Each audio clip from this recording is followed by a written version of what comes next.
It's Friday. Every Friday, we try to have a conversation on matters of health because health is very important. And today, we want to have a conversation about health and research in health and how that research then impacts policies and programs by governments across the continent. The African Population and Health Research Center is a continental body, and the executive director is Dr. Catherine Chobutungi. Dr. Chobutungi is our guest this morning. Good morning, Dr. Ari. Good morning, Eric. Welcome to Kenya's biggest conversation. Thank you. I'm happy to be here. That's the hot seat of the situation. I can see that. Be comfortable. Make yourself comfortable. Relax. You'll have some fun. We'll talk about the things that you do across Africa, and you'll tell us about the research that you do, the population research, how that then is shared with governments or others, and how it impacts and helps people to feel healthy. Introduce us to APHRC. APHRC. It's always a mouthful, yes. But we're used to it. So it's the African Population and Health Research Center. Mm-hmm. When you pronounce it that way, then it's much easier to remember. APHRC. Yes, APHRC. Mm-hmm. So APHRC is, we define ourselves as an Africa-based and African-led research and policy organization that is international, happens to be headquartered in Kenya. And those things are intentional because international, Africa-based, African-led is a unique kind of institution. Why is that so important? It's very important because when it comes to population and health research, the question is who sets the agenda for what gets done and how it gets done and what happens to the research products. Mm-hmm. So if you're Africa-based and African-led, then of course your orientation to research and its value is different from if you're Africa-based but maybe not African-led, because in that case, the priorities may be defined from Washington or Baltimore or somewhere. So there's a certain value in having an African-led and Africa-based research organization because our orientation to research is completely different. We see research for its value in generating knowledge, but also for its value to society. And in academia and research, the knowledge part is more dominant. For us, it's the other way around. It's the so what. Once you produce the knowledge, for who is the knowledge, for what is it used for? So that is we think it's unique, and part of it is because of our African identity. Is it African funded as well? Not all the time. That's a challenge. It's not always African funded. Of course. Why is that a challenge? Why is it a challenge? Yes. Because much as we want to do things which we think are important, sometimes we do things because the global knowledge ecosystem has decided some things are important, and therefore the funding is available for certain things. Now, the good thing is that, it's not a good thing on one side that Africa has so many problems. So whatever funding is available, it's possible to sort of say this is important. Yeah. But perhaps you would have wanted to do something else which you think is much more important than what you're doing. But whatever you produce is still relevant. And so when you don't have African funding for research, sometimes the research that you do is because somebody somewhere else has decided that this is something which is important for their own interests. Right. So are you saying essentially that if health research, for example, was a priority amongst African governments, then you would not have a funding issue? And this Africa-led, Africa-based, then could also be Africa-funded? Yes, I think that would be the ideal. That would be the ideal. But having said that, sometimes we see ourselves as, knowledge is global, science is global. So the knowledge we produce has global impact. Yes. And therefore, that sort of justifies why it's okay to get funding from elsewhere. Because the problems that we are solving, the problems that we are addressing have a global impact. Sure. So when you do research in Kenya, it can have relevance in many other countries. And it can have relevance for how the global health architecture is set up in deciding, perhaps when it comes to priorities for the world, where those priorities are coming from. So it's okay to get funding from other countries, but it's good that funding is complemented by domestic funding. And so it's a long-term war, if I could call it that way, because the cost of research is quite high. And when you think about our economies and the ability of our countries to invest significant resources, it will take a while. But our position is that we need to start somewhere. and have some kind of roadmap where every year we increase until we get to a point where much of the research done on the continent is domestic funded. Dr. Despite the poverty of our continent, our political leaders always seem to find money for something or the other. And it means that the things they find money for are things they consider important. So what do research scientists need to do to get them to understand the importance of what they do? So when they find this money for these other things that they consider important, they also find money for research. That's the $1 million question about what do the African scientists need to do. And I usually have these conversations actually with African academics and scientists, because every forum you sit in, it's the same refrain: African governments are not funding research. But in many instances, it is academics in the same room and there's no government in the room. So we talk to ourselves about that. Exactly, we talk to ourselves. Academics talk to themselves, research scientists talk to themselves, and they talk in a language that only they understand well. Do they actually bother to tell other people the things they do in a language those other people who are not them would understand? Do they bother? Do they even think it's important? I think that's why I say, like, for an institution like APHRC, when you think about the value of science beyond scientific products, then you have to invest in those things. Like, when you do the research, you get products, and then you have to translate those products into a language and into formats that people who are not academics or scientists can understand. And then you have to find where those people are so that the products and the evidence gets to them. So you invest in those things, but it's not a typical science mindset. It's not a typical science orientation. So as an institution, even as we sit in this position, those are some of the things we're trying to say. Working with academics and telling them, government allocate money based on a process which includes budgeting and position papers and white papers, and you need to understand that. You can't sit in a conference and say, government needs to give us money, and then government gives you money. So there's a challenge to us as academics and scientists that we need to understand how government works and then align our working with government and demonstrate value to government.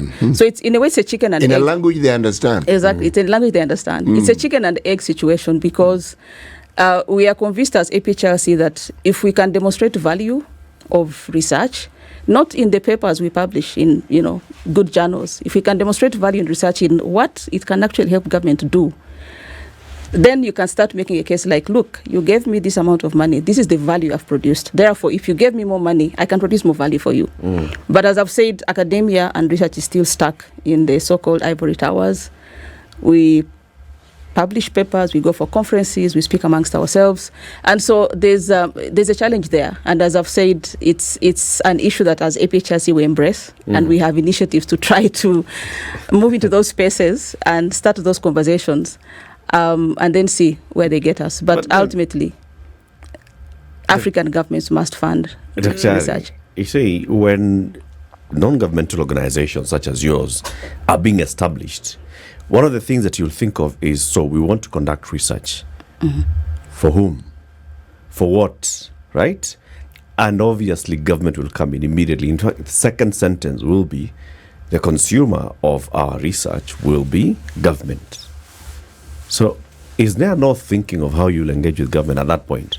At the point of establishing a big institution, like, let's come together as academicians, let's design research, so that this research will then be impacting populations across the continent, and you're not thinking, so how shall we engage government? Is there no straight advocacy conversation? How shall we conduct our advocacy to make sure that the person for whom this research is intended understands it? I think, as I said, many times it's a chicken and egg situation, and a lot of it starts from how research is funded. How research is funded. Everything starts from funding. So a typical research funder will say, you have to convince them that the research is good. So you have to conceptualize it first. And at the time of conceptualization, many times you have a 1-month deadline to conceptualize. So asking yourself, who is the potential beneficiary of this research? Let me consult them in the design. Many times the opportunity for that does not exist. Right. So now when the research is funded, that's when you now go and start speaking to government and say, okay, this is an issue, this is what we think. And sometimes you have flexibility to adjust and say, for instance, you want to do research on nutrition in under fives, in children who are below the age of 5. And government will say, I think you should include this county and that county, and maybe should include Nairobi. Yeah.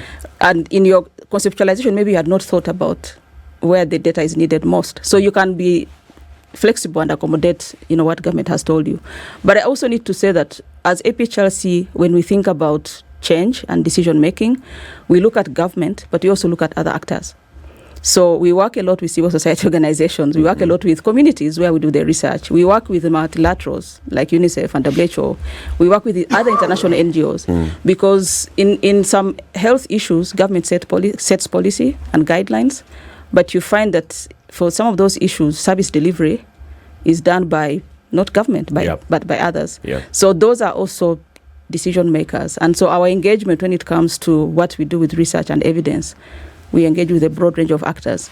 And on some issues, the communities are best placed to take decisions, and so we engage with them, from that perspective. How old is APHRC? APHRC was established in 2001 as an independent organization.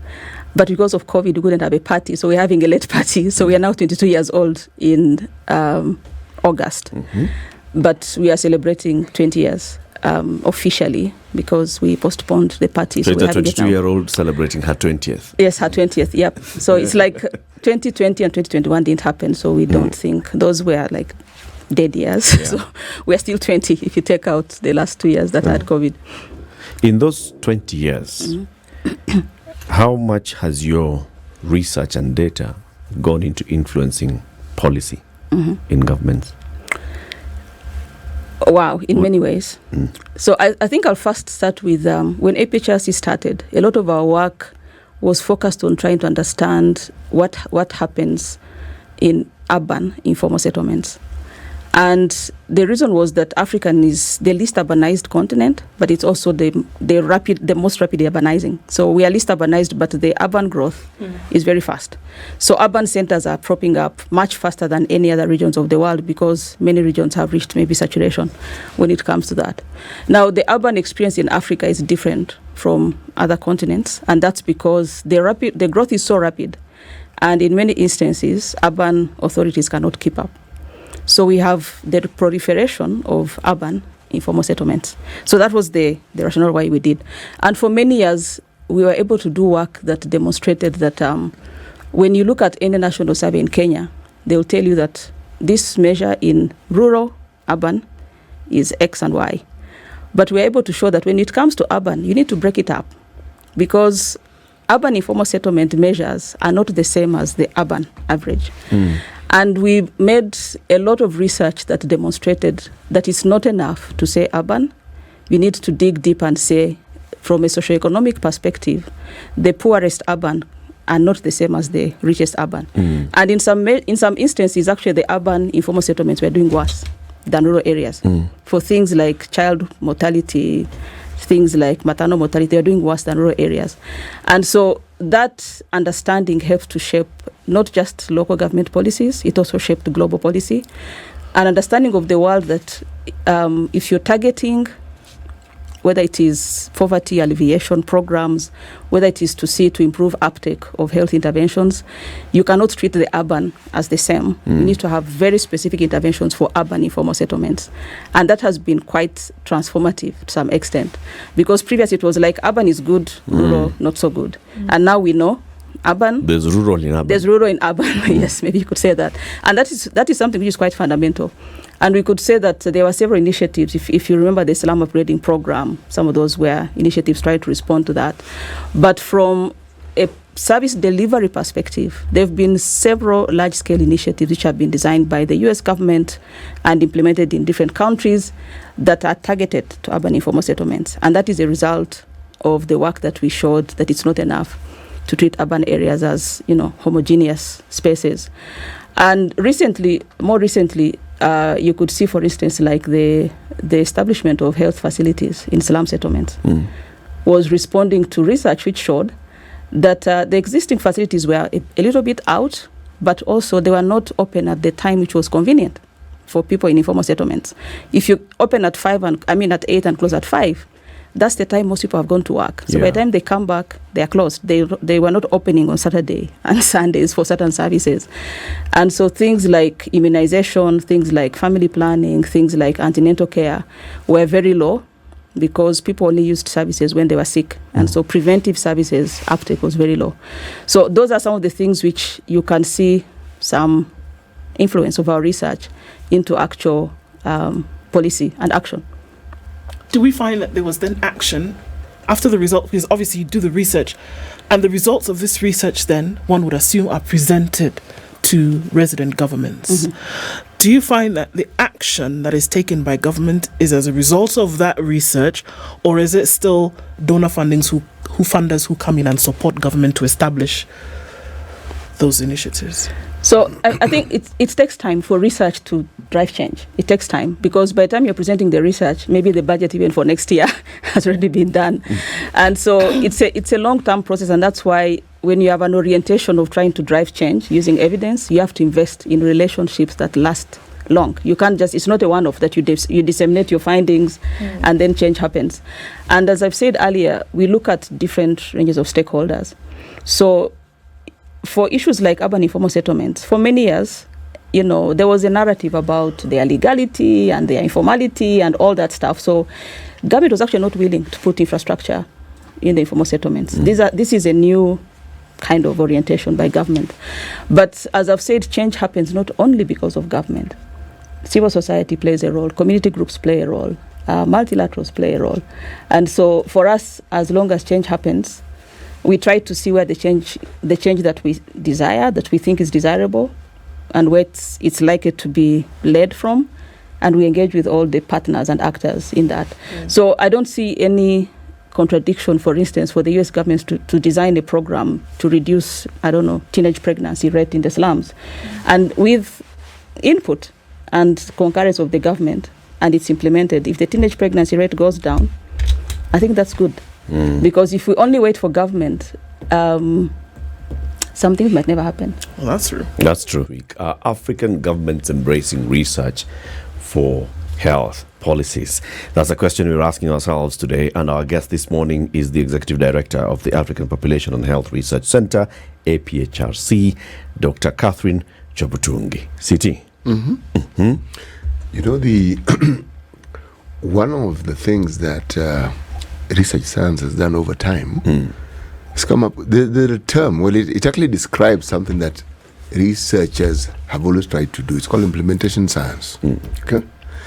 The idea behind it is that instead of just gathering information, analyzing it and throwing it out there, you want to determine whether it actually works.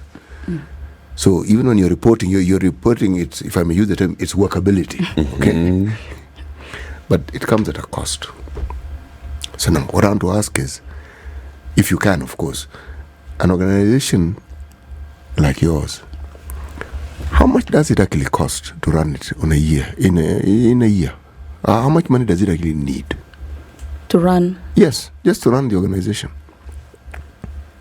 Okay, what does it take to run the organization? Yes, I think you have to look at things like, I'm looking maybe at administrative costs. Yes, but the administrative costs are a function of the programs that you run. So if I was to give an example, I wouldn't say that it's what takes to run APHRC because our budget and expenditure is dependent on the grants we're able to attract. And so when you attract more grants, we hire more people, we increase the administration. So it's like a function of the ability to raise the money.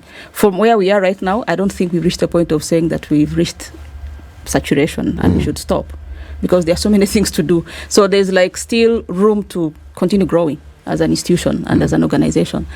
But maybe it would be a question of, if I was to put a number on what does it take to do good research. Because African governments have made attempts to invest in R&D. And they put money, and then the money is distributed. There was the National Research Fund in Kenya. And sometimes you see the amount which are being given, they're like, wow, okay. I think there's a time about 3 years ago or 4 years ago, just before COVID, the largest grant was about $200,000. At that time, it was slightly below 20 million Kenyan shillings. And That is a lot of money for the Kenyan government. But when you think about what it takes to do good research, it's not a lot of money. So that is the dilemma of how much do governments need to invest into research and how much is affordable, and then what is at the end of it? What value does government derive, from investing 20 million shillings in a single research project?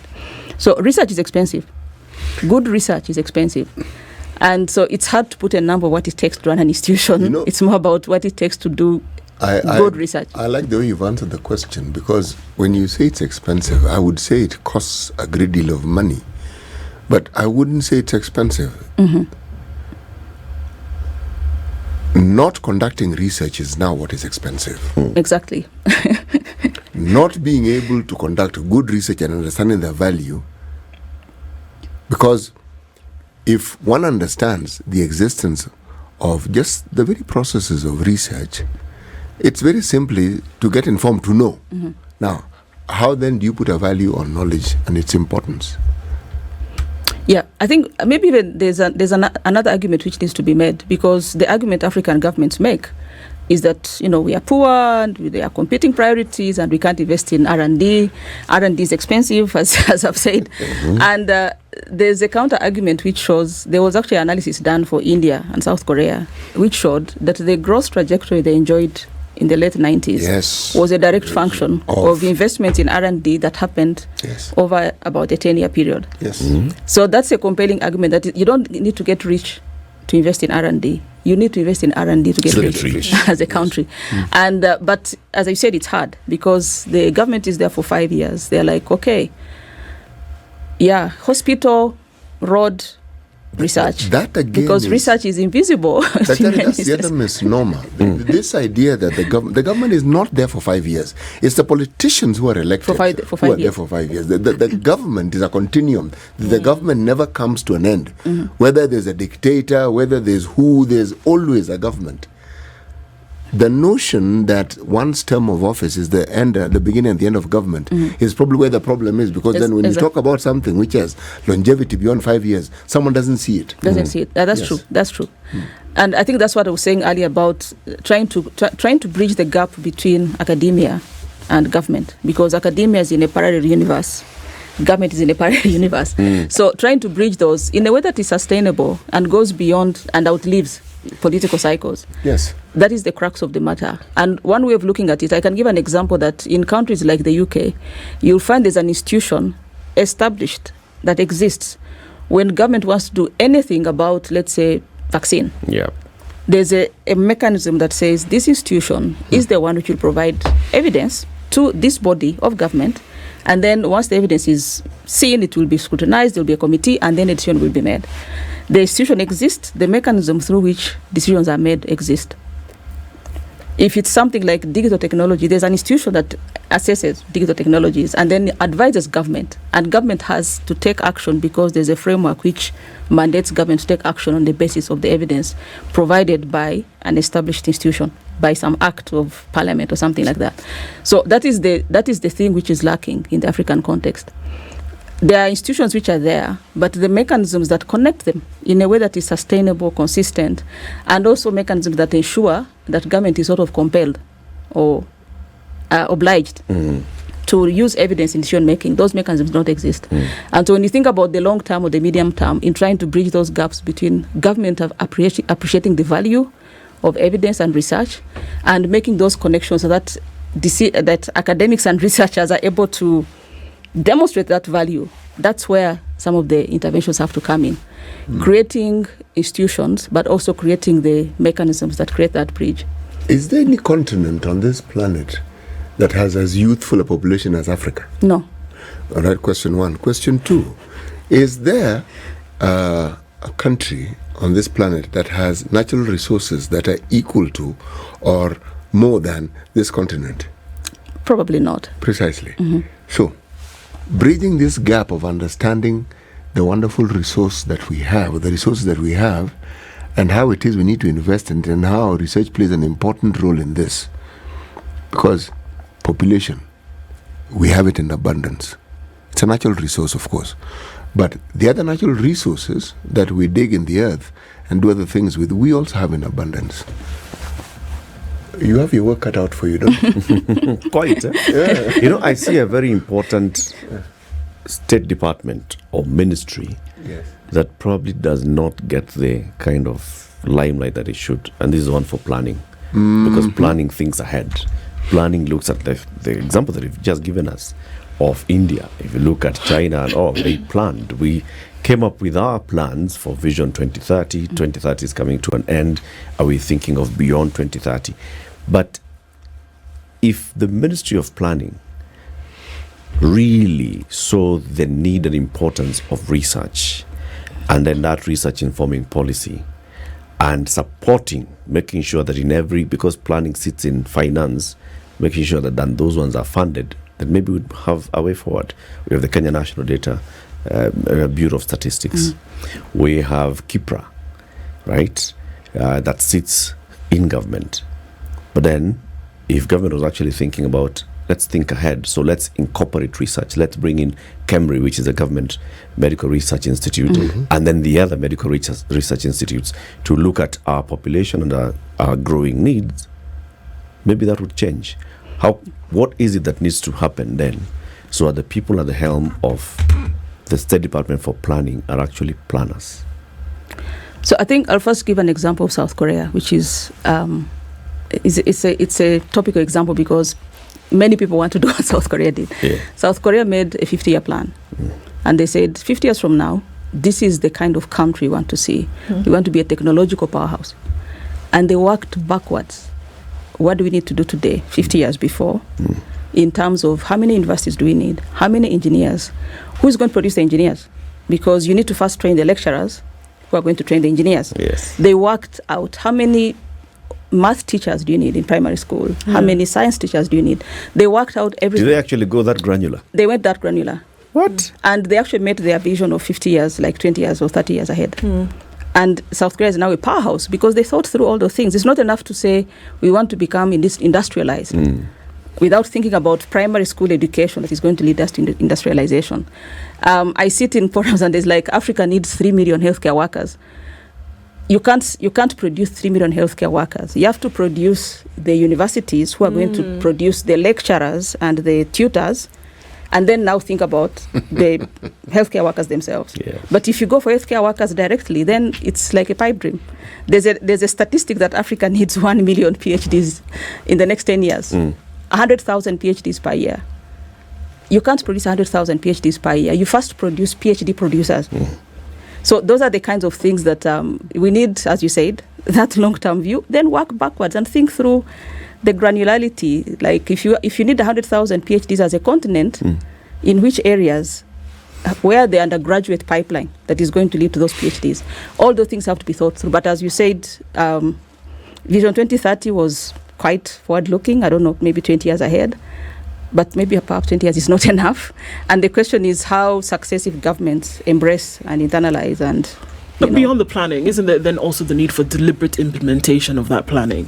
Yep. Because in as much as the countries like we look at Korea and China did that granular planning, that every single plan that they had, they acted on. Yep. They did the thing. How many math teachers do we need? We need 56. We will hire 56 qualified math teachers at the primary level, and we will make sure that that is happening.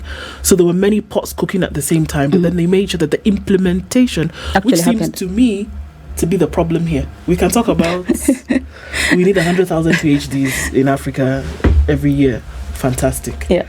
Do we have the infrastructure to do it? No. We need the infrastructure? Okay. Do we actually make sure that it is done? No. So that, what causes that? Is it a structure thing or is it a human thing? And then human on this continent thing. I would say human thing. I don't think it's unique. Some things, of course, are unique to the African context. It's not the hard hair thing. It's not in the genes. It's not an African gene thing. So I think there are many things which are happening, and as there are times when you feel like things are actually getting worse and they're not necessarily getting better, because you're in a situation where, as you said, you have a very young population, very young. I know the number for Uganda. The median age is 17. Meaning 50% of the population is below 17 years. just think about that. Kenya is probably about 20. 50% of the population are in school. Yes. should be in school. Whether they're in school or not is a different matter. They have school-going age. Yes. So when you think about that population, there are projections which show that Africa is going to add 1 billion people by 2050. So from 1.4 to 2.4 billion. Kenya is projected to increase from about 57 million to 91 million by 2050. 91 million, you're almost going to double. We're almost going to double the number. So when you start thinking, like visually, where you live, just imagine every person who's there, double them. And then ask yourself, so how are we planning for this population? Yeah. And that's where the 1 million PhDs come from, because you have to think, we can't have a business as usual approach to food production, to housing, to transportation, to healthcare. It's not possible to do that. But then the question is, where do you start? Because if you don't start today, we are sort of kicking the can down the line for our... There was a conversation even in the Uhuru administration of now let's go beyond 2030 and start thinking 2060. And that's why most of these speeches were talking about what's the population of Kenya going to look like in 2060. We'll be approaching 100 million people in 2060 and all those things. But then, like you said, the plan. And beyond that, like Ndu is saying, how do you ring fence the plan and say, it doesn't matter what administration is in place. They have to come in and fit themselves into this plan. Whatever program you're running, you choose where you will focus, but it has to be among these priority areas, and you advance us forward. Yeah. But then it also goes into the people understanding. And so seeing if you're presenting your manifesto, we're actually checking your manifesto versus our vision 2060 and seeing our medium term for the next 5 years. We are focusing on maybe technology, education, and so campaign A, campaign B, campaign C, who is giving us a better route towards realization of what we all espouse to be. But that's it's a big thing. It's a big thing. But I think you got to the heart of the matter, actually. You did get to the heart of the matter because all these things that we're talking about have to be planned for. And there are people who actually study this discipline. They actually have a very clear idea, whether it's planning for cities, planning for towns, planning for the country, whether it is. If we have situations where one talks about the sort of funding that we need, say, for the Ministry of Health, and you ask yourself, okay, the people who are specialists in costing, this planning and budgeting, were they actually involved in this, or did the entrepreneurs determine what it is that we need to be buying and how much we need to be paying for it? Did the health economists come into this conversation? You'll probably be told yes. And chances are they were involved, but they were ignored. Because I'm saying this because when you see the outcome of this thinking, you realize, but hey, what sort of thinking guided what we're seeing here? And yet there are people who knew and know exactly what ought to be done, but they're not listened to. Yeah, and I guess that's the point I made earlier about frameworks that mandate where evidence goes. Because now it's almost like evidence is take it or leave it. Yeah. If I want, I take it. If I don't want, it's a suggestion. Exactly. It's an input. It's a data point with many other data points going into a decision. And that is problematic because, as I've said, in some countries, when an institution says something, government must pay attention. Yes. But here, it's first of all the institutional frameworks that exist. The scientists are very busy. They are running research projects. They are teaching. They are supervising masters and PhD, and the time to support government is not included, like in their job descriptions. It's not rewarded if they do. So that's where some of the challenges are. My belief is if you had these institutions which are established with that purpose there, so they are not working with politicians. The 50-year plan is not going to be with a politician. It's going to be like the planning department. There are technocrats there who are going to be there for the next 20, 30 years. And the plans, there's ownership, there's continuity, regardless of political winds. But at the same time, there's something which has like some kind of compulsion to say, if something happens, then we expect this kind of decision, and it goes through, and it's all legislated and all that stuff. So that is the missing link. First of all, the resources, the capabilities to make those bridges, but also the frameworks that enable the use of evidence. Because if there was an institution that is mandated and exists and is consistently putting out those economic models of where we need to invest in healthcare, and they are there, and everybody sees them, and everybody knows them, and everybody understands them. And then you see a budget, you're like, oh, wait a minute. Maybe that's where civil society can come in and go on the street and say, no. This is what you should be doing. Yeah, so it's the conditions are not conducive for government to use evidence, and there's no accountability if they don't. From the 54 countries in Africa, okay, I don't know how many countries APHRC is in. 35. 35. Look at all 54, look at the 35 that you are focusing on. Is there any that you could say is closer to what you're describing as, the ideal situation? Is there any that is making strides towards this? I would say South Africa, but South Africa is an outlier in many respects. But when it comes to South Africa, their investments in R&D, the existence of institutions that actually advise government are different from any other. They're way ahead of every country on the continent. So they have the highest investment in R&D. They have the highest proportion of people who are scientists. They have several institutions which advise government on several things, and government puts money into those institutions. And when you look at the ranking of universities in the world, like the top 6 in Africa, South African universities, and that's not a surprise because government actually does invest. But government also creates forums and opportunities where they can engage with academia. So I would say South Africa is maybe the number one by a mile. Yeah. Number 2. Number 2. That's a Kenyan fish. Please remember where you're hosted. Not in figuring out those mechanisms of how researchers can work with government, but if I look at investments in R&D, and maybe the countries which are like holding the continental flag, top 10, top 5. South Africa, Egypt, Morocco, Kenya, and the 5th one is probably Algeria. So they're like 3 Northern Africa, there's Kenya and South Africa. Now when you extend to top 10, then you include countries like Uganda, there are countries like Nigeria, they sort of sneak in there. And in almost every R&D indicator that you look at, those are always the top 10. Funding, productivity, whether it's the papers they publish, whether it's patents, whether it's the population of researchers per 1 million, it's the same. In every respect, it's the same. And it shows the value of actually even investing a little bit in R&D. So whatever is done has results. So that's the point, that if governments would even double, because now Kenya, I think, is at 0.8% of GDP in R&D. They had pledged 2%. It happened for 1 year, and then other things happened. So 2%, let's see what 2% does for us. And then maybe we can get a motivation of why we should move to 3% and 4%. Very good. Yeah. Dr. Ari, thank you very much for joining us today.